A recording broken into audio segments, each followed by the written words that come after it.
¿Qué tal, amigos de Hannah Arendt TV? Pues lo prometido es deuda. Tenemos la tercera entrega del texto escrito por José Revueltas, un texto a la sazón de la coyuntura en México 68, Juventud y Revolución. Y como siempre, para abrir las conversaciones, ¿qué tal? Enrique, Pepe ¿cómo Lozano, estás? ¿cómo estás? Pues sí, como bien lo dices, la tercera entrega, hay que hacer una acotación de la primera parte porque hace falta que conversemos también acerca de la última, que creo que es Los importante. escritos de la cárcel. En Lecumberri, bastante interesantes. Nuestro Gramsci mexicano, que es José Revueltas, que desde la cárcel escribe una serie de cuestiones hacia atrás, en retrospectiva lo que pasó, pero también que le permite enjuiciar los hechos inmediatos. Pero antes de vender la cuarta parte, la cuarta entrega, hablemos justamente de esto. Nos habíamos quedado en el 18 de septiembre a las 10 de la noche. Sí, aquí bien lo dice, para contextualizar un poco, el 18 de septiembre a las 22 horas, el ejército ocupa Ciudad Universitaria, arrestando a los que se encuentran ahí. El día 23 el rector Barros Sierra, como protesta, presenta su renuncia, pero el 25 la Junta de Gobierno de la UNAM decide no aceptarla. El 26 el rector retira su renuncia. Durante ese periodo, aunque ya había manifestado signos de descontento contra los líderes sindicales y de simpatía con el movimiento, la clase obrera empieza realmente a solidarizarse con los estudiantes. Se manifiesta el germen de una movilización en ciertos sindicatos. Y creo que aquí está la clave, ¿no? Los sindicatos se unen a los estudiantes. Bien lo dices tú, la clase productiva se une a los estudiantes, ya no son solo los estudiantes. Pero no es cualquier clase productiva. Es el momento de una coyuntura crítica muy particular, porque está el movimiento entrando en su fase más interesante de desarrollo, está también el régimen literalmente preparando las tanquetas y preparando a los batallones para entrar a la represión del propio movimiento. Y entonces aquí los inconformes de siempre, sectores no corporativizados por el sistema o sectores marginados, corporativizados pero marginados por el propio régimen, que aprovechan la coyuntura crítica del 68 para montarse en la lógica de la indignación. Con un ejercicio pragmático, ciertamente, pero a final de cuentas, el movimiento del 68 y los líderes obreros de ese momento que se estaban sumando al movimiento del 68, que estaban, digamos que mostrando estructuras de solidaridad con los estudiantes, pues a final de cuentas los unía la arbitrariedad frente al régimen. Eran ambos víctimas desde trincheras distintas del régimen político. Y aquí al gobierno de Díaz Ordaz se le empiezan a prender todas las alarmas, todos los focos rojos, porque a partir de aquí sabemos que el movimiento ha desbordado la sociedad civil organizada, ha desbordado a los propios estudiantes organizados y las brigadas, y la autogestión académica de la que hablaba Revueltas. Como muy bien dices, José Eduardo, el movimiento llegó a las puertas de la actividad productiva y entonces el régimen sabía que tenía que parar esto a como de lugar. ¿Será este el momento cumbre antes del 2 de octubre? Sí, digamos que es el primer momento que explica, no justifica, que explica la represión del sistema y también el momento que explica el empoderamiento del propio movimiento. Porque no es lo mismo un movimiento de estudiantes que no producen absolutamente nada y que lo único que tienen que aportar es la capacidad juiciosa y crítica frente al sistema, que un movimiento de estas características arropado por las fuerzas productivas. Eso ya estamos hablando de una escalada de pretorianismo, de violencia, mucho más, violencia como capacidad de transformar instrumentalmente, mucho más grande. Y bueno, es por eso que Revueltas escribe lo siguiente. De lucha, el 18 de septiembre de 1968, de lucha en las fábricas dentro del plazo más breve. La primera tarea de esos comités es la de conquistar desde abajo, desde la base misma, en la fábrica, la democracia sindical. Los comités obreros de fábrica deben desconocer a sus líderes si estos se oponen al comité de lucha y plantear entonces sus demandas directamente a la empresa cuando se trate de reclamaciones que afecten a ella. Los comités deben negarse a salir de las fábricas si los líderes charros, desde ahí viene la expresión y quizá mucho antes, los amenazan con aplicarles la cláusula de exclusión. La cláusula de exclusión era una especie de sentencia de muerte que tenía el sistema para excluir a los trabajadores de los beneficios de los derechos sociales. Derechos sociales que en este país nunca han sido individuales, que siempre han sido corporativos. ¿Algo así como muerte civil? Muerte en materia de derechos sindicales y por tanto derechos sociales. Esta cláusula de exclusión, imaginemos cómo está la cosa, que esta cláusula de exclusión no se declara inconstitucional hasta el 17 de abril del 2001, cuando la Suprema Corte de Justicia así lo declaró. Esperó el sueño de los justos más de 6 décadas para declararse inconstitucional, que era una medida que tenía el régimen a través de los sindicatos de sacar a ciertos grupos disidentes al interior de los sindicatos bajo la amenaza de que estar fuera del sindicalismo es estar fuera de la constitucionalidad de los derechos y por tanto de la garantía de los mismos. Bueno, esto fue inconstitucional hasta el 17 de abril del 2001 y es justamente esto parte del material, parte del tesón en el que se empiezan a sumar las indignaciones que van dando y tejiendo el movimiento del 68. Pero tenemos más con revueltas, dice, crear. Así como se generó un Consejo General de Huelga, también Revueltas va más lejos y dice, habrá que crear el Consejo General de Obrero de Lucha. Crear el Consejo Popular de Lucha con los representantes, uno, del Consejo General Obrero y del Consejo Nacional de Huelga. Si el movimiento hubiese tenido un éxito absoluto, quizás si la represión no hubiese existido, veríamos en México algo que se dio en muy pocas partes del mundo en 1968 y mucho menos partes con éxito, la comunión entre estudiantes y obreros en una misma dirección en contra de un régimen que empieza a mostrar sus signos de debilidad. Y el mayor signo de debilidad del régimen, digamos que el mayor y primer signo de debilidad era la unión de algo que jamás corporativizaron, los estudiantes, frente a aquellos sectores disidentes del sindicalismo controlado. Esto es una lectura importante y que es una lectura que nos deja ver revueltas con esta propuesta que tiene de la organización de los comités obreros en el marco de la huelga estudiantil y en el marco del movimiento mismo. Ahora, dice, a las 19 horas... A las 22, dice, a las 19 horas en Seúl, a las 22 entraba el ejército, que es lo que decía. O sea, esto lo escribía a las 7 y a las 10 ya estaba el ejército. Así es. Y dice, Barros Sierra aceptó el rector quedar al frente de la UNAM. Si el gobierno agrede esta tarde, habrá cometido un nuevo y gravísimo error. Pero nosotros tendremos que enfrentarnos a tareas para las cuales todavía nos encontramos muy debajo de lo que se necesita. ¿Por qué esta especie de, digamos que, de desesperanza, o más bien dicho de realismo por parte de revueltas? Porque el movimiento ha trascendido las puertas de Ciudad Universitaria. Quiere decir que el movimiento ha tenido, digamos que una primera victoria. Quizá al final terminaron perdiendo la guerra, pero esta primera batalla la ganaron. Porque, insisto, el imperativo de coordinar desde Ciudad Universitaria a las fuerzas productivas disidentes es un imperativo mayor que pocas democracias o autoritarismos en transición pudieron sortear en América Latina. Aquí, con un golpe de mano, literalmente se paró en la plaza del 2 de octubre, en la Plaza de las Tres Culturas. Pero si no se hubiese parado de tal forma, nuestra realidad política subsecuente hubiera sido completamente distinta. Y el sistema de partidos que tenemos sería completamente distinto y el esquema de país, el esquema de sistema hubiera sido completamente diferente. O sea, este sí es un punto de no retorno a partir del cual se configuran las variables últimas del sistema político mexicano. Y tenemos más cosas. Por ejemplo, dice, la represión no surtía efecto, sino que aceleraba la respuesta estudiantil y popular, por supuesto, porque la represión que poco a poco iba creciendo a la par digamos que de la primera embestida del movimiento, empezaba a generar mayor confirmación de que el régimen era un régimen represor, de que el régimen era un régimen autoritario y que los derechos políticos en este país se encontraban en entredicho. Por tal motivo, o sea, a consecuencia de ello, el movimiento se iba haciendo más fuerte cada vez, ¿no? Sí, porque en la medida en que la represión crecía, en esa medida el régimen no se daba cuenta que cohesionaba el propio movimiento. Sí. Y que le daba más fuerza al movimiento y que hacía que más sectores sindicales disidentes se sumaran al movimiento. Entonces, la represión controlada y a pequeña escala no podía ser la opción. La opción para el régimen fue la represión total. Claro.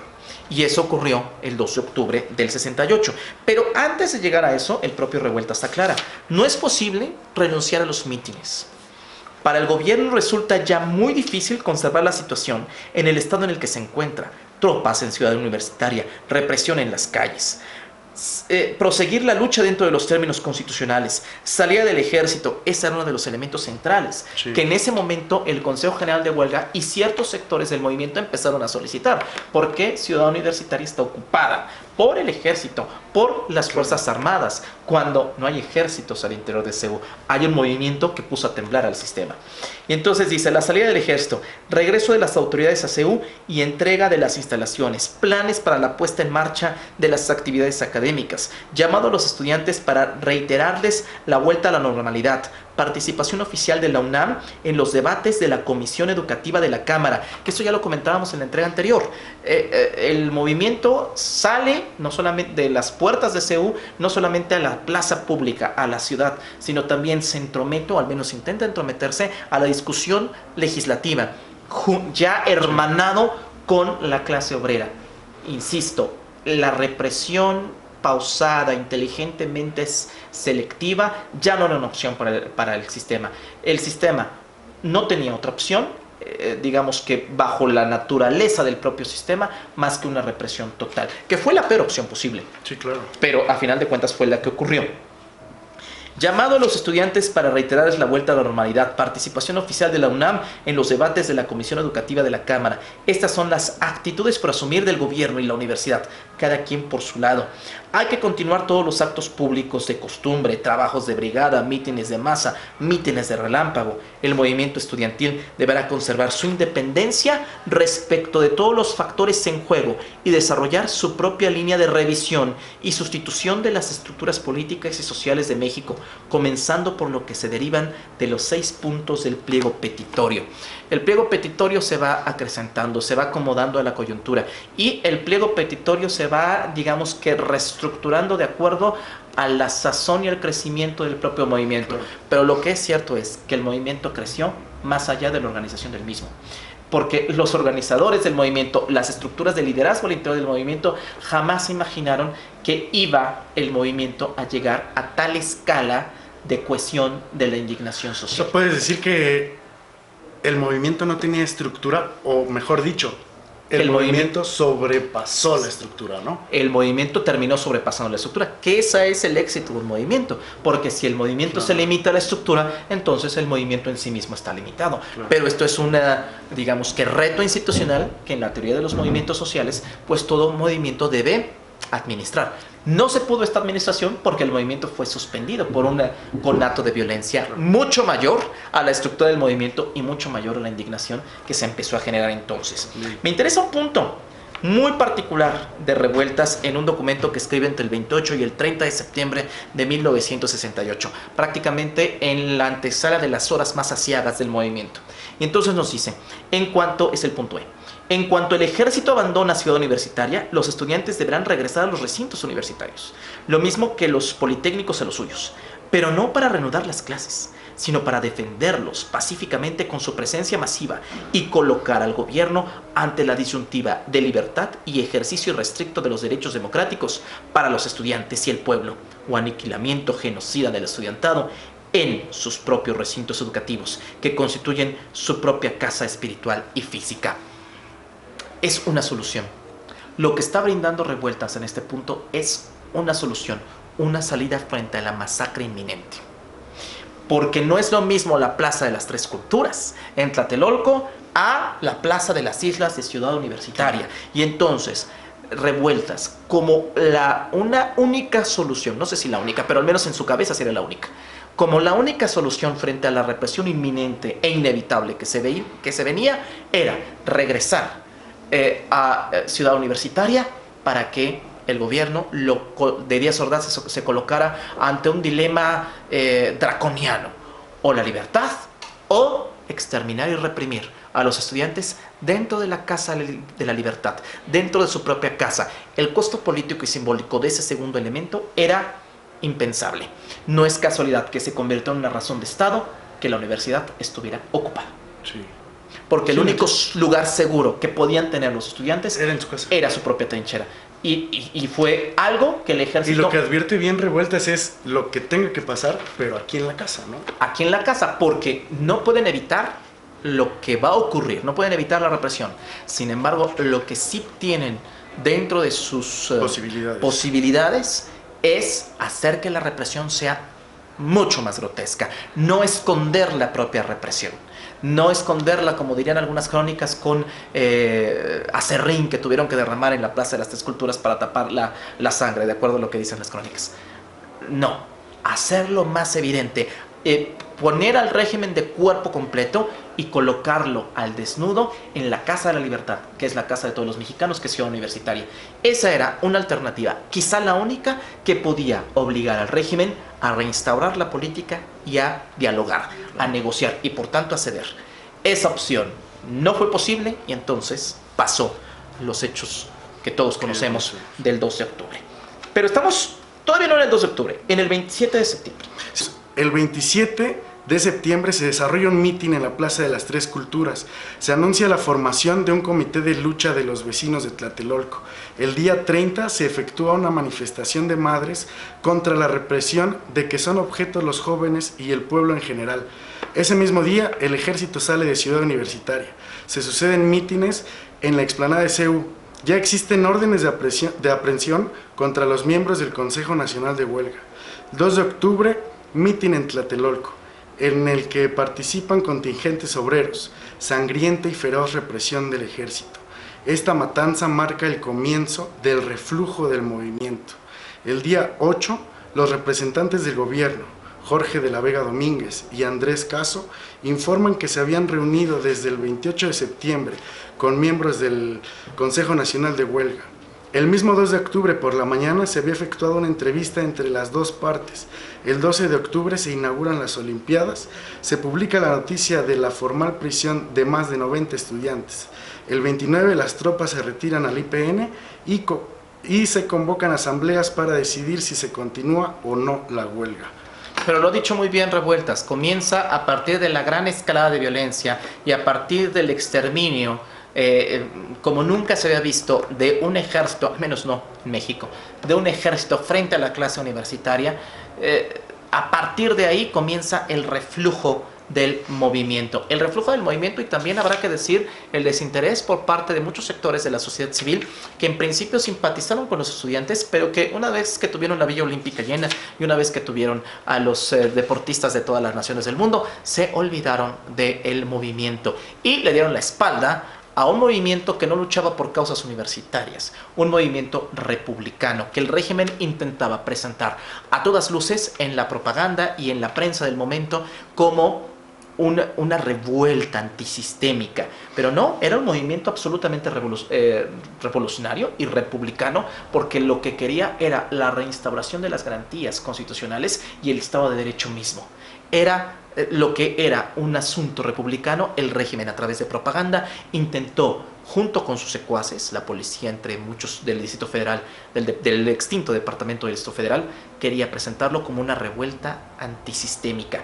Eran indignados los que participaban en el 68, no revoltosos, pero se tenía que generar la imagen de la revuelta antisistémica. Ante la opinión pública, ¿no? Ante la opinión pública, que sabía poco al respecto y que no había las benditas redes sociales y que no podía tener de primera mano... la inmediatez del asunto. Exactamente, la inmediatez y la falta... no podía prescindir del juicio de quien comentaba la noticia. En fin, ¿qué es lo que tenemos? Dice, las tropas salen de Ciudad Universitaria, robos, destrozos y más abusos que no se pueden atribuir al ejército, sino a la policía. Y la policía fue precisamente la encargada de presentar la escenografía de esta... el plan de guerra, se puede decir. Exactamente, la escenografía de este de estos estudiantes rebeldes, antisistémicos, que están destruyendo y haciendo destrozos en su propia casa. O sea... Oye, Enrique, yo tengo una pregunta, que es, si estamos a 10 días de la Olimpiada, obviamente el gobierno actuó con base también en ese magnífico evento, ¿no? Pero, ¿por qué le dan la espalda a la sociedad, a los estudiantes, a 10 días? ¿Por qué la sociedad le da la espalda al movimiento?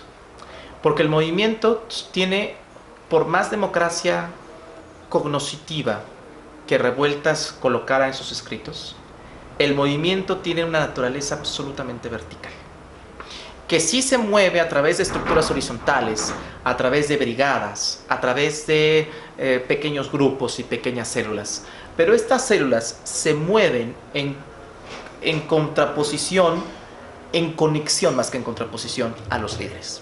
Si los líderes están escondidos o si los líderes están apresados, se corta la cabeza, como diría Thomas Hobbes, y en consecuencia se acaba el movimiento. ¿Por qué la sociedad le fue fácil desentenderse del movimiento de 1968? Una respuesta rápida y una respuesta injusta sería que por la banalidad de la sociedad, porque se deslumbraron con el fuego eterno de Atenas en el pebetero de Ciudad Universitaria. ¿Irónico? Irónico. Irónico y perverso en todo su sentido posible. Esa sería una respuesta fácil a un problema complejo. Y si bien es cierto existió banalidad por parte de la sociedad civil, también esta banalidad fue alimentada porque los líderes no eran visibles, porque los líderes estaban escondidos, como en el caso de Revueltas, o encarcelados. Y por tanto, se cortó la cabeza, se aplicó una máxima hobbesiana, se cortó la cabeza y se acabó el movimiento. A pesar de que las brigadas seguían, a pesar de que la indignación persistía, a pesar de que la resistencia persistía, la resistencia no tenía dirección, porque las directrices, los líderes, se habían esfumado del espacio público político, el único espacio posible en donde pueden ser vistos y donde pueden ser seguidos. En todo movimiento debe haber un icono personificado de alguna manera. Íconos sí, hay íconos simbólicos, pero en todo movimiento debe haber una estructura de liderazgo, porque un movimiento supone una carga organizativa, sí, y la organización supone un sentido, y un sentido de manera vertical o horizontal, de manera consensual o de manera autoritaria, debe ser determinado para que el movimiento sea movimiento y tenga una dirección concreta. Bien. Este timón del movimiento fue extinguido. No solamente se reprimió la base, sino que se encarceló a los líderes o se les persiguió. Esto los inmovilizó y esto hizo que el movimiento siguiera teniendo pies para caminar, pero ya no cabeza que marcara, sí, el sentido de la acción. Y es el caso de Revueltas. El 28 de octubre escribe Revueltas: no recuerdo cuántas veces hemos cambiado ya de refugio, recorrido la ciudad de un coche a otro. Los líderes, incluyendo Revueltas, tenían que ir salto de mata, de casa en casa, de casa de seguridad en casa de seguridad, y estaban literalmente escondidos, esperando la fecha final de todos, la presión. Y a partir de la presión, su muerte. No la muerte de las balas de la Plaza de las Tres Culturas, sino la muerte política, que para un líder es mucho peor, claro, que la muerte biológica. Está prohibido que nos vean, ellos persiguen toda dicha, ellos están muertos y nos matan los muertos. Por eso estamos vivos, escribe Revueltas, con su particular sentido. Un fantasma recorre México, nuestras vidas, somos Tlatelolco. El movimiento se empieza a extinguir porque se empiezan a cortar las cabezas, pero el hecho de que aún vivan y aún persistan los líderes y quienes movían los tejes y manejes del movimiento era una muestra de debilidad del sistema, y también era una muestra callada, quizá no visible, pero existente y persistente de autenticidad del movimiento, de vida dentro del movimiento. Y por eso la idea de la vida y la muerte, que Revueltas con un sentido hasta poético lo escribe. Tenemos más. Durante este periodo el movimiento trata de reestructurarse. Sí, para seguir adelante. El 4 de noviembre las asambleas en las escuelas deciden continuar la huelga. La asamblea en filosofía aprueba por unanimidad la tesis de la universidad, crítica y autogestión académica. El 5 efectúa un pleno de los miembros del Consejo Nacional de Huelga o suplentes de los miembros ya arrestados e independientes. Y entonces el 5 de noviembre de 1968, el propio Revueltas dice: gran equivocación histórica del poder público en julio de 1968, pretender adelantarse a la inevitable rebelión de la juventud. El Estado no comprendió ni comprende la naturaleza interna de la impugnación estudiantil, que se sustenta en un contexto internacional de quiebra absoluta de valores y fracaso intencional de los ideales que la vieja generación manejó en su juventud. Escribe Hannah Arendt me parece que sobre la violencia. Escribe Hannah Arendt sobre la violencia en una nota al pie, casi de manera muy tímida, pero muy presente. Y dice: la Iglesia y la universidad son las únicas instituciones que se manejan bajo el principio de la autoridad. Y todavía aclara de manera más precisa Hannah Arendt: la universidad es, de manera textual, la única institución secular que se fundamenta en el principio de la autoridad. Pasa algo al interior de la universidad, y hay que decirlo con todas sus letras. El movimiento del 68 en México también es impulsado por una crisis de autoridad, no solamente del régimen político, una crisis de autoridad de los profesores frente a sus estudiantes y una crisis de autoridad de los libros frente a los estudiantes. Libros, teorías, juicios que decían poco sobre la realidad de los mexicanos en ese momento. Y entonces la crisis es tripartita: la crisis de autoridad del régimen, la crisis de autoridad de los profesores y una crisis, digamos que una síntesis inmediata, la crisis de la enseñanza universitaria frente del sistema educativo. No es casualidad que la respuesta de Revuelta sea la autogestión académica. Sí, claro. Que es una respuesta a la crisis interna y al fuego interno del 68, que sigue vivo, como la llama del Arco del Triunfo, que sigue vivo y latente. La crisis del sistema educativo en sí mismo, del sistema de formación profesional para poder transformar, mejorar la realidad del mundo. Hoy la universidad convierte a estudiantes no en universitarios, sino en profesionistas que trabajan para las empresas que gobiernan el mundo, no al revés. No, y aquí también hay algo que me parece muy interesante. Dice: ha sido cínico e ilusorio por parte del régimen en México creer y seguir creyendo, aplicar y seguir aplicando, conservar y seguir conservando el dogma de que no importa la abyección si hay progreso y no importa la ignominia si hay acrecentamiento de los bienes materiales. Que esa fue el ideario colectivo, la conciencia colectiva que terminó ganando la partida después de la represión del 68. La juventud quiere, y queremos con ella, escribe el propio Revueltas, que quienes ella acepta a su lado una transformación fundamental, esencial de las relaciones políticas, sociales, económicas y humanas de México. El régimen, por el contrario, solo ha querido y solo se ha propuesto corromper y desmoralizar a la juventud para hacerla a su imagen y semejanza.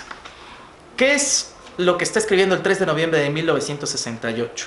Regreso a las actividades académicas únicamente bajo el sistema de autogestión. Libertad para todos los detenidos, estudiantes o no, con motivo de los acontecimientos que se han suscitado a partir de julio de 1968. También dice: poner en libertad sin condiciones a Demetrio Vallejo y Valentín Campa dentro de un plazo que no sea posterior al 31 de diciembre del presente año de 1968. Que conste que le da 2 meses todavía de encarcelamiento a estos dos, porque está escribiendo el 3 de noviembre. Garantizar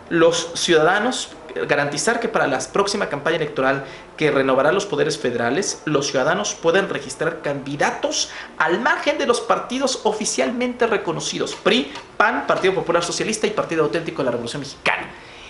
Qué curioso. Tenemos con la reforma del 2014 una ley de candidaturas independientes, transformaciones a nivel electoral en materia independiente, pero este tema de los candidatos independientes, no confundirse con los candidatos no registrados, que esos desde el siglo XIX los venimos arrastrando en la boleta electoral. Los candidatos independientes nacen precisamente en el 68, al menos la pugna de las candidaturas independientes. ¿Y por qué? Porque la candidatura independiente es un síntoma de la decadencia de la representación política. Y justamente el 68, entre tantas otras cosas, pone en duda no solamente las libertades, las garantías ciudadanas, sino abajo de ese tapete está la ausencia de representación del régimen y por tanto la ausencia de democracia. las candidaturas independientes. Hasta el 2014 surgen, estamos hablando de 45, 46 años después. Surgen hasta el 2014 de manera ya regulada, pero ojo, surgen como una estratagema del sistema para depurar cuadros políticos chamuscados de la partidocracia mexicana, y no necesariamente como un esfuerzo legítimo, ciudadano, de empoderamiento en la base de la representación política. Es más, no solamente cuadros chamuscados de la representación política, sino también cuadros de los sistemas ilegales que se han montado en las estructuras de la representación política. En fin, hemos visto que el régimen en el 68 ganó la partida. Y tenemos más. Pedir su renuncia a los generales Cueto y Mendioleta, así como al coronel Farías, jefe del cuerpo de granaderos, que además quería extinguir el movimiento. Disolver el cuerpo de granaderos y emprender de inmediato una reforma racional de todos los cuerpos policíacos y represivos, sujetándolos a un ordenamiento estricto de responsabilidades penales. Los mecanismos tan sofisticados que hoy tenemos de control de confianza de los policías, de las academias policíacas, de las preparaciones en materia informática que el nuevo sistema penal hoy suma a los policías, son la muestra de que está podrido en la procuración policíaca y por tanto en la procuración de justicia. Está podrido algo en el sistema, y esto lo vieron no las reformas neoliberales de los años 90 para acá.